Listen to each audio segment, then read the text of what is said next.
কবিতাৰ শিৰোনাম সাকু। বিচ্ছেদৰ দুয়োপাৰ সংযোগ কৰি গঢ়ি উঠে সাকু। মোক আৰু আপোনাক অথবা আমাৰ দৰে হাজাৰজনক ওচৰ চপাবলৈ গঢ়া হয় সাকু। সেই সাকুৱেদি বগুৱাবাই আপুনি আহে মোৰ ওচৰলৈ, অথবা মই গুচি যাওঁ আপোনাৰ ওচৰলৈ।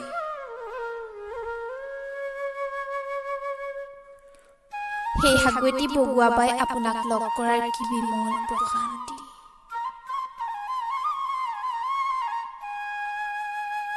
নদীৰ দুয়োপাৰৰ দৰে আপোনাৰ আৰু মোৰ হৃদয় সংযোগ কৰিও এডাল সাকু থাকে, অদৃশ্য সাকু।